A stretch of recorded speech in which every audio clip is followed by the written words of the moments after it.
Un douloureux anniversaire dans l'actualité. Il y a 40 ans, la Belgique était secouée par le drame du Heysel. Un mouvement de foule dans le stade initié par des hooligans anglais a provoqué la mort de 39 personnes. Journée du souvenir donc ce jeudi et nous allons rejoindre sur place Corentin Laurent. Une cérémonie d'hommage aura lieu cet après-midi.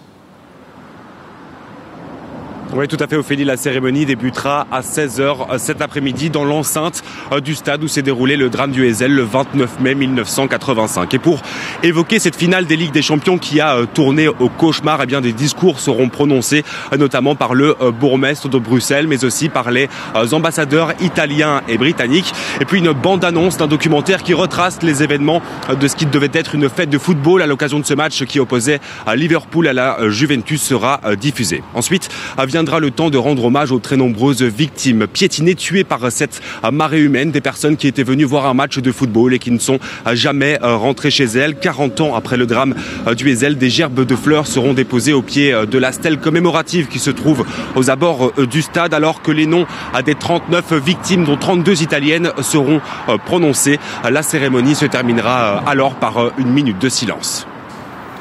Voilà, merci Corentin Laurent. Et à l'époque, en 1985, une juge d'instruction va être chargée de l'enquête. Cette juge était toujours restée discrète, mais elle a accepté pour la RTBF de s'exprimer sur les événements.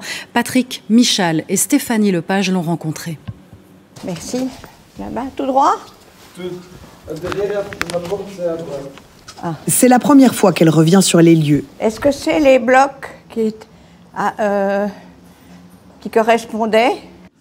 Le 29 mai 1985, la juge d'instruction Marina Kopiter-Soalan était de garde à Bruxelles. Je suis particulièrement émue et troublée de me retrouver ici 40 ans après le terrible drame du Heysel.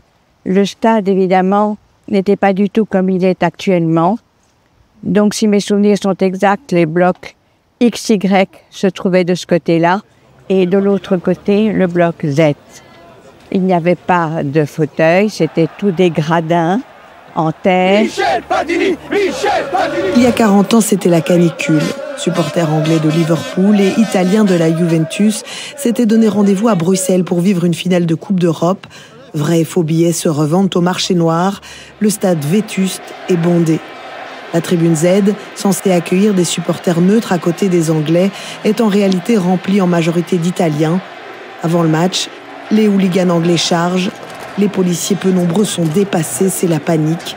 Les Italiens sont écrasés, piétinés contre le mur de la tribune Z qui finira par s'effondrer. 39 personnes décèdent asphyxiées.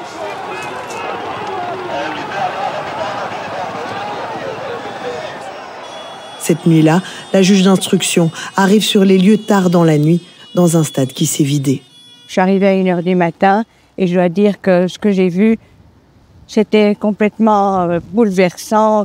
Le bloc Z était recouvert de vêtements, sacs, chaussures, barres métalliques. Ça faisait une épaisse couche. C'était un spectacle de guerre, quoi. Vraiment... l'émotion était très forte. Marina Kopiter-Soalan commence alors une vaste enquête, menée en collaboration avec les policiers italiens, français et surtout britanniques.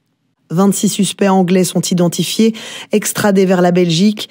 Au terme de l'enquête, ils seront tous renvoyés vers le tribunal pour coups et blessures volontaires ayant entraîné la mort sans intention de la donner.